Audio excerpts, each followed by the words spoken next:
Welcome back, my friends. You are watching TTBurger Game Reviews here on YouTube, and I am Tony, and welcome back to episode 147, and this is of my Katamari series review, and we are at part 2 here of episode 147, part 2 of 3.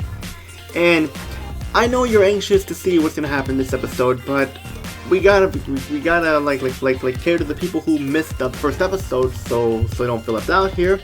And I got it for you right here. Those of you who missed what happened, episode 147, part 103, a TTBurger recap to show you all what you missed. As I took a look at Katamari Democracy for the PlayStation 2 and gave it an 8.5 out of 10 because of the length of the game.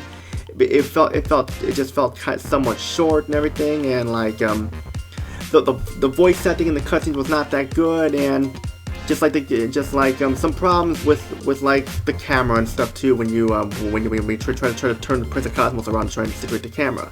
But that's the only problem I have with it. So definitely pick up Katamari Democracy if you want some more. If you want some Katamari action, see how the series began. Then there you go. That's for you.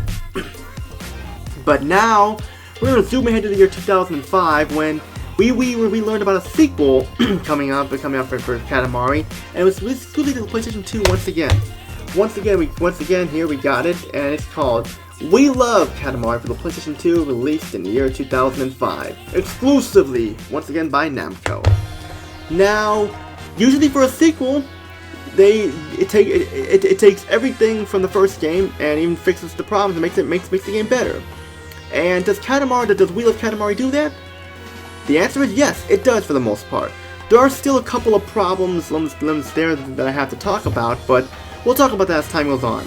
And We Love Katamari was like it just came out of nowhere, and somehow I was hoping for a sequel, and we did get a sequel, and we got a sequel that's a better game in the process.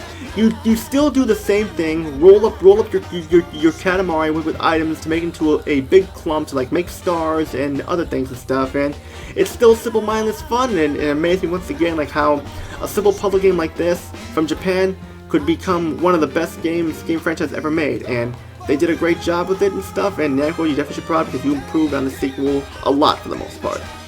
But now let's talk about the story here. The story once again like involves the King of Cosmos and the Prince of Cosmos, and this time the King of Cosmos learns that everybody was happy with the success and popularity of Katamari Democracy, so they decide to destroy the stars again, so for a sequel and stuff, and that's basically what they do there. They pretty much destroy the stars once again because people want more Katamari action, and they give it to the fans there.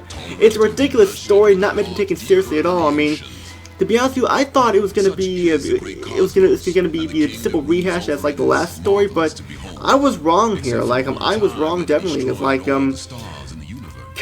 Love Katamari storyline is just as fun and hokey as the last game's storyline too, and it doesn't involve that family this time. So just basically like in this time the cutscenes that had the bad voice setting in them this time are just basically like scenes with no dialogue in them, and just kind of move the story along, which just shows the King of Cosmos and the Prince of Cosmos or their second cousin, their long lost cousin, stuff like that there, and that's basically really what you have there, and that's basically what they do.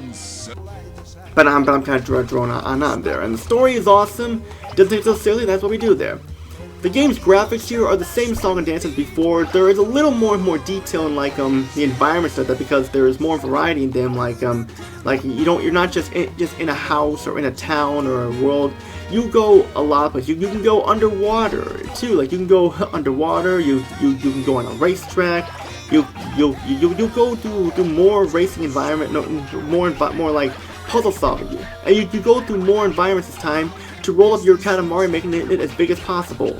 And that's basically what it is there, and you basically have all sorts of things to do. And yeah, like the graphics here are pretty much the same song and dance there. Like the cutscenes look nice, and the Katamari in-game Mario Experience, the in-game graphics look fine too. So you like the graphics for the last game, you like the graphics for this game too, because it's pretty much almost identical with the graphics from the last game there. Just a little bit more updates there, but that's just me though. And of course, like, there's no frame rate once again. Frame rate is still smooth at a solid 30 frames per second, and hooray to that, because like it was good to see how smooth this game runs. But like I've talked about the graphics long enough, now we're gonna talk about the sound. Sound is also one of the key things I enjoy about We Love Katamari. We Love Katamari has some kick-ass music once again, with the vocal tracks in Japanese, and there's a big variety of the music, and just the voice acting is better. I mean, there's like a narrator at the beginning that's pretty much the only voice actor for the most part, and you got the gibberish from the King of Cosmos and stuff, and yeah, like, it's basically better voice acting than it was before. It actually sounds and feels better, and stuff is what I'm trying to say. So good voice acting and good music. I mean, there's a lot of music in this game. Like, it makes you wish you had the soundtrack to listen to it, like in your room or on your stereo, or in the car too, if you wanted to, people. So yeah, that's what I mean. That's how kick-ass the sound is there. Yeah, but we talked about the sound long enough. Now, time to get to the gameplay of We Love Katamari. It's fun. It fixes some of the problems I had with the first game, and it makes them even better.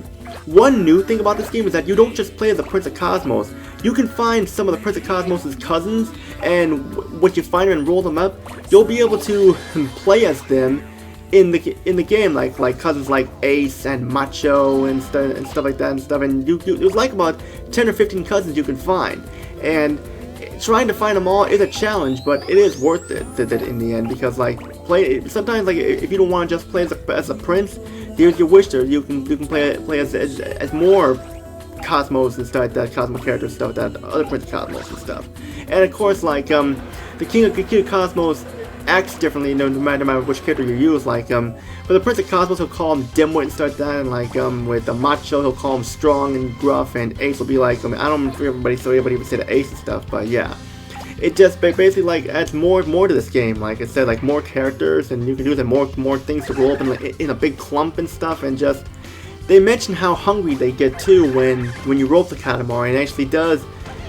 Sometimes there were times when I first played this game, and the King of Cosmos talked about how hungry he was. It made me hungry for some fried chicken, because I love chicken, especially fried chicken and stuff. So yeah, it just. Sometimes I just when you roll it up and you see the Prince of Cosmos roll up, and the King of Cosmos talk to you about how hungry he is and stuff, and yeah, it makes you hungry too with them. So yeah, and it's like that they're it's basically got bigger variety in levels. You're not just rolling in a house or a town or the world. You're rolling up in other places too and stuff, and it's really cool. And it's just the controls are once again the same. You just basically use the 2 analog sticks to move around and roll. It's easy.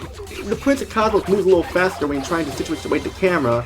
It's still kind of a pain in the neck, but still it's better than how it was before. How trying to situate the camera when you're trying to stare at the stairlight like what's in front of you. It's not as bad as it was this time, so that's fine there. And of course, now I gotta get to some of the complaints here.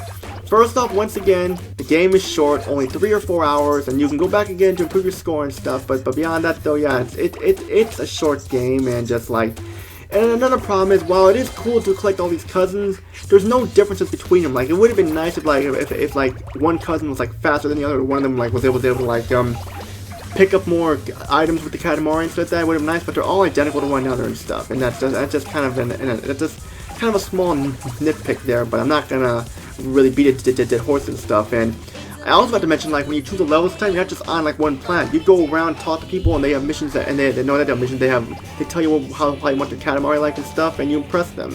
And that's basically what you do there.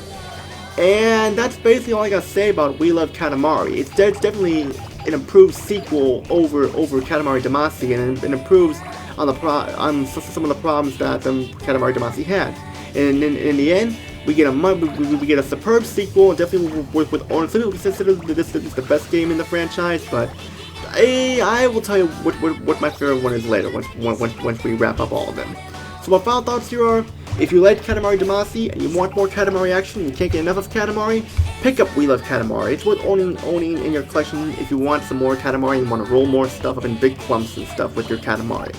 Due to the complaints I have, once again I'll be taking points off, but I'll be giving the score of a 9 out of 10. Because a 9 out of 10 is the best score to give it, because some of the problems I have with it, but still, We Love Katamari, definitely worth deserving of a 9 out of 10. It's better than its predecessor, and if it fixes a few of the problems, giving it a 9 out of 10. It's worth owning in your collection if you want more Katamari action.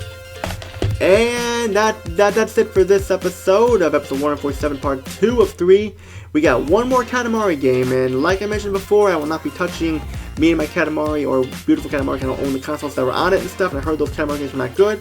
We're going to zoom ahead to the year 2011. We're going to take a look at the final Katamari game released on a Sony console and stuff, and that is Katamari Forever. And it basically, it's first entry on the PS3, and a good way to go out with a bang for the console. It was one of the last games to be released for the PS3 when it came out, because the PS3 was like a couple years of lifespan left. And Katamari Forever is like, how does this game fare? Well, you'll have to find out, because I'll be spoiling it, leaving it for you and stuff if I tell you how good it is and stuff, or how bad it is. So you know what to do. Subscribe, like the video, comment down below. Join my Discord group, TTBurger Games United, and part 1 of this series is in the link. So yeah, just be on the lookout for that. That's all I gotta say. Episode 147, part 3 of 3. Look at Katamari Forever for PlayStation 3. That's all I'm gonna say. It's Tony. Peace out.